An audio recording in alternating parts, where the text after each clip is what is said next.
Bam!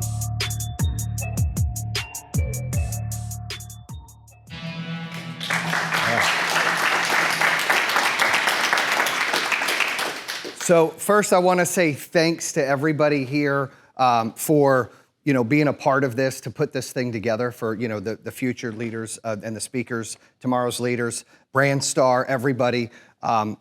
Cystic fibrosis, I said that correctly, right? I didn't know a lot about it until a couple years ago. We've been a part of donating some money to different charities like that. And anytime that you can help or pay it forward, it's important. We get stuck in our own ways sometimes, and we forget that people need help. People need to be taught things. People need to give back because it comes full circle. And what I'm going to talk about today is some of that. I've got a book out called Own Your Power. No BS, no excuses. The time is now. And I'm no different than a lot of you folks out there watching or listening to where you've had bumps in the road. You've had obstacles you've had to overcome. You've had deficiencies in your life, whether you were born poor or born rich, born without a mom or dad, or however your situation is. Everybody's got their own problems that they've got to overcome, right? And they've got to put that perspective and change their mindset. So I'm going to kind of go over a few chapters here and really try to inspire and motivate people to get out of their way and have 8 reasons to not live a no excuse life, right? And so I'm going to start by, it mentioned the 2019 EY Entrepreneur of the Year Award that I won. I remember when I went to the event, I had to really show myself off to all of these judges and pitch them why I should be the EY winner. I didn't even know that we applied for the thing. And a buddy of mine, we were having a little adult game night, right? We had adults over, we have a game night. And a buddy of mine, Brian, who works for EY up in Michigan, is like, hey, I hear you're up for a finalist for the EY Entrepreneur of the Year Award. We get tons of awards. And I'm not trying to diminish any kind of award, but I was like, yeah, whatever, yeah, it's fine. He's like, are you going to the thing? I said, I ain't going to the thing. I'm not interested, it's no big deal. He said, this is a big deal. I was like, really? He's like, yeah, Damon John from FUBU, right? He won the award. Several people have won the award. You need to take this seriously. So I call my guy, Raj, right? Roger's our PR blogger. And I say, dude, I think it's next week. Can you schedule me to be a part of the event and the whole festivities? And what do I got to do? What do I got to know? I don't even know what I'm going to talk about. How am I going to pitch this? So he sets it up. I get the folder. I open it up when we get there for the dinner and the cocktail hour. And I go through and I see that everybody there, all the judges are ex-winners, right? They're all white shoe Ivy League folks. There's nothing wrong with that if that's what you are. I'm just not that. So I'm walking around. I'm like, all right, I'm trying to find my groove. And Chevy Arnold, who is over the entire thing for the Southeast, comes up and starts talking to me and Roger. And at the time, Zion Williamson was debating leaving Duke, this is 2019, and going MBA or not. And the Pelicans had the first pick. They ended up drafting him. But they said on there that he might go back to Duke. So I mentioned to Chevy and Roger, I said, hey, Zion Williamson said he might go back to Duke. She says, is that where you went to college? Before I could even think about it, I said, I didn't go to college. She said, oh, you're the one. So I was like, I'm the one what? You're one of the very few finalists ever that didn't go to college that's up here for an EY award that's built a business, right? And I'm like, I've got something. Makes me unique. It makes me different. Something I thought might have been a problem, something that made me insecure in life. I had something that made me different to stand out. We talk about sheep, we talk about lions. How can I put this into my pitch to show them that I'm a lion, that I want to win? So that's what I did. I went in there and I had to talk to 10 judges and then go into another room, talk to 10 judges. And I told them why I should be the winner, because I bootstrapped, because nobody gave me anything, because I invested my whole life savings in building a business. Not once, not twice, but 3 times. That I didn't have the education. I had to learn from experience and do all those things. And when I left that meeting, Roger called me and said, how do you think it went? Usually 9 times out of 10, someone does an interview or they do something, they go, oh, I could have, I should have, I could have done that, I could have done. I dropped the mic. I said, there's nothing I could change. I should win. Fast forward, we go to the event. I'm a little nervous. We're at the table. They're showing a lot of philanthropy. We give over $1 million in philanthropy every year, right? Give it up for that because that's important. You got to give back, right? That's what this is about. But they weren't showing that on the video. They were showing my competitors having something else on the video. Like, them doing the philanthropy, us doing nothing but just building solar. And I was like, I looked at my wife, I said, I don't think I'm going to win. Like, I thought I was going to win. Now I don't think I'm going to win. They called my name. I was in awe, right? I got to go up there, was the first one to win. You know, they had 8 categories that night. And I thought that I only had like 60 seconds to give a speech. So I did it in 60 seconds. Turns out some people are going 8, 9 minutes. This was 2019. Had I known, I'd still be doing the speech today in 2021. I assure you. I had a lot to people to thank and to tell the story about how we got there. But you join a group, a brotherhood, you know, being an EY entrepreneur winner, men, female, all of them in there together. I got invited to the hotel party on the top floor, and they said, "Hey, Jayson, you should share your story. You should write a book." I said, "I've never even read a book." They said, "Well, you need to write a book." I said, "Well, I don't know about that." So I kind of shelved that. Went back to the room. I'm sitting there with my wife. We're overlooking the Atlanta Braves' new stadium. That's where it was at. It was in Atlanta. And I had this, how the F did I get here moment? Like, how did I get here? And it reminded me of about 21 years before that, where I was a 17-year-old kid with my girlfriend pregnant. I dropped out of school. I didn't have a college education. I didn't graduate a traditional high school. I worked since I was 14, helping my parents pay bills, lived in a trailer park. My parents were blue collar, working 2, 3 jobs, whatever we had to do. I had no excuses, made me who I am. But I remember being back in that moment with my girlfriend at the time pregnant and us going through a lot of issues because her mom was telling her she had to give the baby up for adoption, that she was not allowed to have this child because she was 16 turning 17 years old. It wasn't a choice, that she could not have this kid, and that she would be her mom would be bringing around different people to adopt our child. And I'm 17, turning 18 years old. I don't know my rights. I don't know what's going on. I'm fighting with my girlfriend because her mom's so involved. And I remember that moment. I remember going through that process of when Hannah, my daughter, was born. And I remember that Liz, my wife, we're married now 20 plus years, 4 kids, 2 grandkids and everything. So there's a good thing to the story, right? Right? But I remember her telling me, because we were on and off a lot when we were young because we were kids raising kids. And I remember her telling me, "Look, I'm getting induced tomorrow. You want to come see Hannah born, show up to the hospital." Well, I showed up with a Polaroid camera. For those that don't know what a Polaroid camera is, it's cool, look it up. But it's a Polaroid camera. You take a picture, you shake it out. It was good. I was excited. I showed up with my buddy Benji. I went into the hospital. As I pulled up to the hospital, I saw her mom and her sister running out of the parking lot. Like, okay. I walk in, I said, "Is Elizabeth Stovey here?" The nurse said, "No." I said, "I just saw her parents, her mom and her sister, and she's having my kid. I want to see my daughter." She said, "She's not here. She's actually under an alias name." And so I then said, "Well, what am I supposed to do?" I was getting emotional. She's like, "Well, this is when you can go to the nursery and see the kids. They turned the names around, but you could see them." So I say, "What can I do?" She said, "Go up there and take pictures of the kids. You won't know which one's yours, but you can take pictures and figure it out." So I go upstairs, 18 years old, and I start taking pictures of these kids that I don't know which kid's mine. I broke down. I got emotional. Going back to 2019, when I remember how did I get here, I remember that moment that happened, where I couldn't see my kid be born. I didn't know which kid was mine. I was leaving. I was upset. I was 18 years old.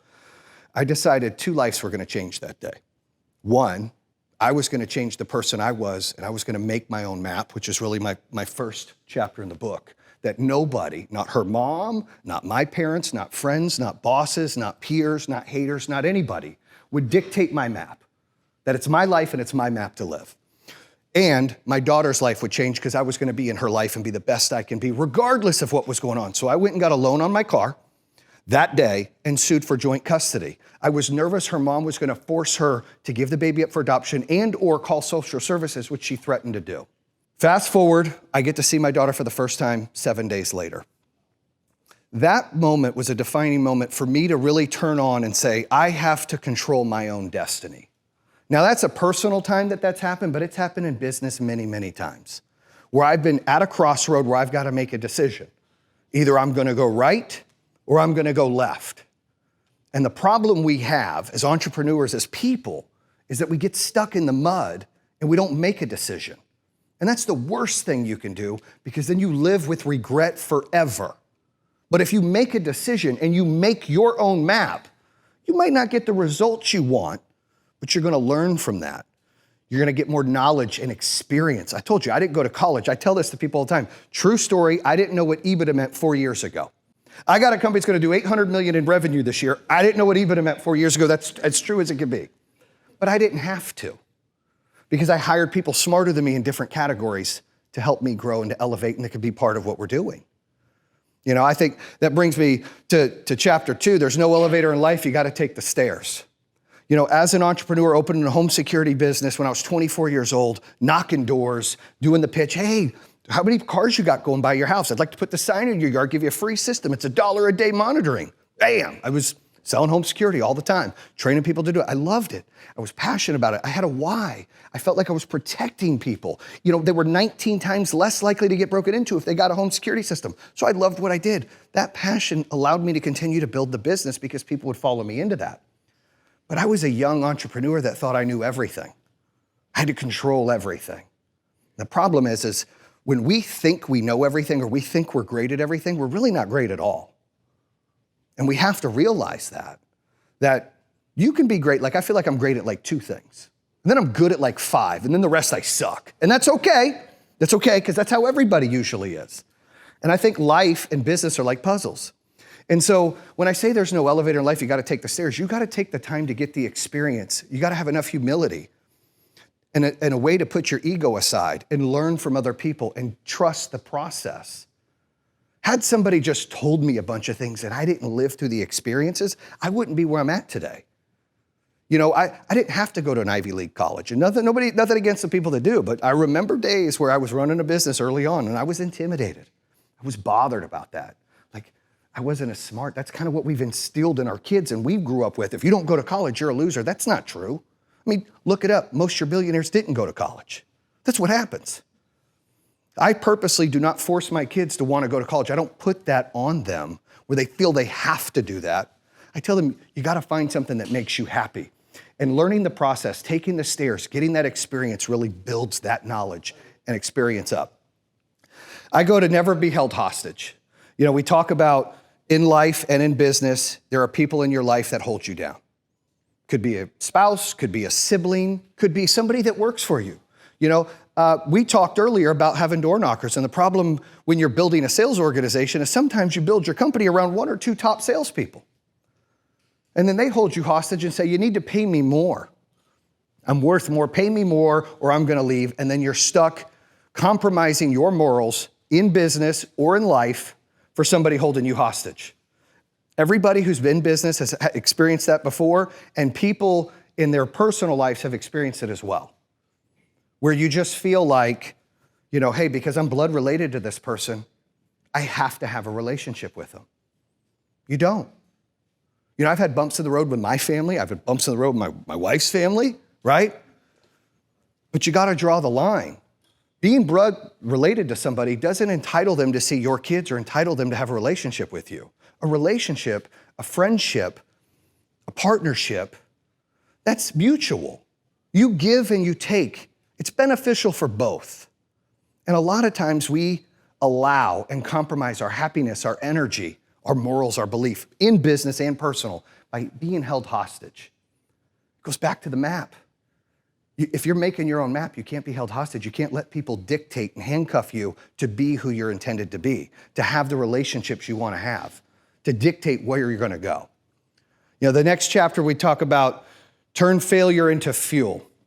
I failed many times. I mean, I got a lot of awards. They never give me awards for going broke or not getting a paycheck for 2 years, right? When I did security, I was crushing it, right? I was building a business. Security was hot. It was, 2004 to like 2015. I was exploding. I was like, this is great. Did it in 2 companies. Sold it, made some money, and said, I'm gonna get into solar. I love solar. Why? Because I can put a dent in this universe. I can make a difference in people's lives. I can create a way for people to own their power and not rent their power. Right? A way for people to have energy independence and not just depend on everything else. And I got excited about that. So I opened a solar company, 2015. Did $3 million in sales, lost over $1 million. So the money I made from the home security business, which wasn't much, a little over a couple $1 million bucks, stuck back in the business. Year 2, Did 14 million in sales, still lost money. For 22 months, me and my partner didn't get a paycheck. Here I was building my career, organizations, running a security company, thinking I knew it all. Oh, I'm gonna get into solar. I made money, I'm good. I got this house on Lake Norman on the water, $2 million house in a Trump neighborhood. Life is great. I'm gonna do this solar thing. Life wasn't great. The end of 2015, I had to make a decision. I had 35 employees. I told you we did 3 million in sales. I had to make a decision if I was gonna shut down. I was at a Disney trip that I probably shouldn't have went on. I prepaid for it before, didn't have the money to really go. I'm watching the kids have a good time. I'm getting irritated. Like, we should be using this money to fix the business. What am I doing? And I was getting upset. And I had to look at my wife and I said, look, I don't know what to do. This is the first time that I feel like I'm gonna have to quit. I've got 34 employees. We're losing money. We're not getting paid. Everything I've worked for in my life is in this company. What do I do? She said, you gotta pray about it. So I did. I woke up the next morning and I had this fierce attitude that I was gonna kick the door in, fire everybody, and change the way it was gonna do business, right?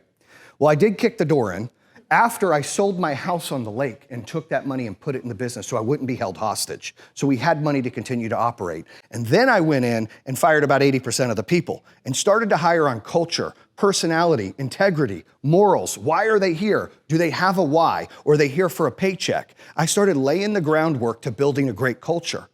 I started to turn failure into wins, into success, because I would go and try to sell something. I didn't get it. I wanted to share and take that information I failed at and teach it to the other people. I knew I had to keep falling down and struggle in order to get better. I knew I had to do that. And that brings me to scared money don't make money. I had to bet on myself. I sold my house. Wife gave me the stink eye, and I had to stick everything, not only the money I made from the first 2 security companies, but the money I made or the money I had in the house, I had to stick in the business, and we downsized. And I had kids going, why are we living here? This is what we got to do. Sometimes you got to put your ego aside. You got to check it. Sometimes you got to be humble for the greater good. Sometimes you got to realize that success isn't what you have, who you are, or how much money you make. It's being fulfilled. That's being successful. I know tons of people that are as successful as can be that don't have a lot of things. They don't make a lot of money, but they're so happy and they're so fulfilled. Teachers, people that help run foundations, that give back to the community. They're fulfilled. They don't do it for self-righteousness. They do it because it feels good. And I knew that I had to get right by that. I knew I had to be a part of something that felt good. So I put everything and doubled down and grew the business up. Now, year 3, we ended up doing 40 million in sales. We were profitable. Year 4, we did 105. Year 5, we did 185. Last year, we did 360 million. We'll break 700 million this year, and we're getting ready to go public. So that is called scared money don't make money, because you double down on yourself. We're at 2,400 employees and in 15 states now. And had I shut down and quit, we wouldn't have those 2,400 employees. We wouldn't have those 30,000 customers. We wouldn't have made a dent in the universe about going green and having renewable energy and creating new jobs that we've done. That brings me to love your haters. We've all got haters. I love to talk about it. It's my favorite thing in the world. If there's anything sick about me that's twisted, it's that I love haters to tell me I can't and I won't. I mentioned my mother-in-law, right? She's now my mother-in-law, and I love her dearly. We got a good relationship. But I told you what she put me through early, and the relationship was rocky for years. But while I was struggling in the solar business in 16, after I was selling my house and putting that money in the business, my mother-in-law saw an opportunity and told my wife, hey, I'd like to invest in Jayson's company. So my wife came to me. My mom'd like to put 100 grand in the company. Now, take in mind, I've already put like 3 million in the business. 100 grand ain't gonna do much. And she told me, and I said, heck no, I'd rather fall off a truck, get ran over 8 times. I don't want anything from your mom. There's not a chance. Heck no. I'm not doing it. No way. I'm out. Like, I want nothing from her. I'd rather drop dead, leave me alone. I don't want to do it. I was upset. She's like, really? I said, yeah, really. Like, I want nothing from her. I had this sickness because how they used to judge me. Her family used to judge me living in a trailer park, told me I could stick my feet outside the window and move my trailer. That's what they used to say. And I used to be like, can we really do that? Like, we could, it's pretty cool. But I had this mentality. I would be in high school and people would make fun of me for wearing fake Tommy Hilfigers. And I was like, I hated feeling less than because of the money I had or where I grew up. Everyone can relate to that. Sometimes you feel less than. Maybe it's because of your gender or your race or where you live. I was feeling that because I was broke, because I went to a school where people had money and I didn't. And I struggled with that. It gave me this thing like, I don't ever want to feel that again. So I started to turn that hate into fuel. When people would hate on me, I turned it into fuel. Fast forward about the money. I went to my business partner. I said, dude, you're going to get a hoot out of this. Tish wants to invest $100,000 in the business. I said, hell no. He said, dude, we should do that. Why? We don't need it. I just put over $1 million. I sold the house. We don't need it. He said, man, what better way than to make your mother-in-law, who's been your biggest critic and your biggest hater, make money? We won't even touch the money, Jayson. We'll put it in a different account. We never have to touch it. How awesome and sick would it be that you get her paid back? And I said, that's a great idea. So we said yes. We stuck it in an account. We didn't touch it. 3 years later, she was a millionaire. We bought her out. That's called turning your haters. You've got to love your haters. That's taking that and making it. What bigger way to turn that hater to a fan, to make them a millionaire, right? Someone who didn't believe in me. You can't hate the haters. You got to love them. You got to understand that there's 3 kinds of areas that people sit in their life. And I've been in all 3. I'm guilty of it. 1, you can be positive and you can love people that are successful and you can promote and elevate people and you can want to learn and be knowledgeable and train and be better, right? That's where we want to stay. That's where I'm at today. Like you just want to help people and just do great things and I love to see success. Group 2 is those people that are insecure. We all know those people. My family was insecure. As I started to elevate, make money, my family would be like, I have to take my shoes off. Like, why is your house so big? Like, it was insecure. They weren't hating. They were insecure. You ever think of Homer Simpson backing up into the bushes, right? And he's like, oh, I don't want to be here. There's people that live insecure. I've been there before. I've been around people where I'm like, whoa, I'm kind of insecure. I was insecure about people who graduated college. I was insecure about running a business at 24 years old, right? And then the third group is your haters, the people that your success is their failure. Their failure is your success, and they blame and they point the finger and they make excuses. That's all they do. We know some of those people. They're toxic. You don't have to hate them back. You need to get away from them, and you need to turn that into fuel to be positive. I had so many people tell me when I left the security business to open up the solar business, that will never, ever, ever work. Good luck with that. Glad to say some of them work for me now. Some of them are dealers for me now. They're begging to get into the industry now.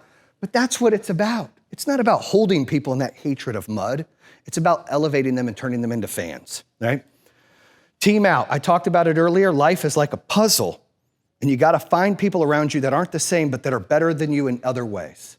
You can't be great at everything, so find people great at other things. I had to find a CFO, knew what EBITDA meant, knew how to get our books right. I didn't know what we were doing. I used QuickBooks. We're doing 18 million sales. I'm using QuickBooks. That's a true story. That's not good, okay? Thank God we've had audited financials. We've done everything since then. Things that I've learned as I go. But I also had to bring in a president that understood how to build corporate structure and HR and things that I didn't understand. I'm a sales guy. I'm a motivator. I'm an inspirer. I could scale. I'm not good at that other stuff, and that's okay. I don't have to be. I surround myself with other great leaders that can be great at that stuff, and I could lead them. And that's about teaming out. You find people, whether you're hiring people or whether you're going into a relationship, that can elevate you, that can uplift you, not hold you down. You want to be around. You only get one life. You don't get a redo, and all your energy, you want to make sure it's elevating yourself and the people around you care about. That's what this is about. And last but not least is focus on the play-by-play. Every single day you have to set goals. And the biggest problem people have is they set these extremely high goals and they get discouraged. I'm gonna open this business, I'm gonna be rich. Doesn't work that way. You need to open a business because you love what you do. And then you want to help other people get a job. I have 3 rules. When you're running a business or you're building a business, rule 1 is the first people you pay when you're making money in the business is your people. The second thing you pay is your vendors, and the third is reinvest. And people say, when do you pay yourself? You don't. When you're a true entrepreneur and you're building a business, you're living off ramen noodles and peanut butter and jelly. Or if it's me, it's SpaghettiOs. I love SpaghettiOs, right? That's what you live off. You don't go and open a business because you want to be rich. You open a business because you want to make a difference. And you want to bet on yourself. You want to be a leader. People will follow you if you show them you're reinvesting in the company and you believe in something. But when you don't believe in something and you're selfish and you're taking that money out of the business, people won't follow you. You're only as good as your last week is. There's no foundation. You didn't reinvest it to build that company. People want to see that. And I leave you with this. As we go into this world, as we continue to get through COVID-21, COVID-23, all the COVIDs that are going to be coming, right? I truly believe they're going to change every time, right? I don't know when this is going to end. But as we go through these things, you need to reach out and help people. You need to find a way to make a difference. You need to understand that we've got one shot. Maybe it's call somebody you haven't talked to in a while, call a parent, call a friend, help somebody out at a bus stop, help somebody out at the grocery store. Give back to a foundation. We're in a world where everybody is just taking and taking and taking, and it's time to start giving back.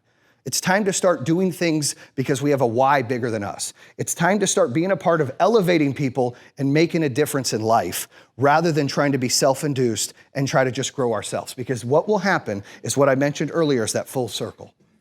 Things won't go good, you'll eventually break down, and that's how this happens. You have to find a way. You have to write yourself. You have to set those goals. I have a motto. I don't set anything past 180 days. I set a weekly goal, a monthly goal, a 3-month goal, and a 6-month goal. That's it. So when the CFO goes, what's the budget next year? I don't know. Not going to give that to you because I don't know, because I'll get discouraged if I don't hit it. But if I can focus and stay in the light right in front of me today, this week, this month, 3 months, and 6 months, it's never too big. Now I'm getting little wins, and those little wins make a difference. And you take those wins and you share them with other people. You allow them to get wins. You allow them to be elevated and make a difference. Now, I know I'm running out of time, right? But I will say this. 2022 is coming. The world is going to continue to be hard. We're all going to have these obstacles. You need to ask yourself, is it going to be day one that you make a difference in someone's life, or is it going to be one day? Is it going to be day one that you go out and make your own map, or is it going to be one day? Is it going to be day one that you want to go out and do everything you've wanted to do, bet on yourself, or is it going to be one day? And I hope that you say it's day one. That's all I've got. Bam! That concludes another episode here on True Underdog. If you're interested in hearing more, make sure you subscribe at iHeartRadio, Spotify, Apple Podcasts, or the YouTube channel. You can always visit trueunderdog.com, subscribe to all of them. Make sure you check out our newest episodes coming out on Mondays and Thursdays. True Underdog, baby. Bam!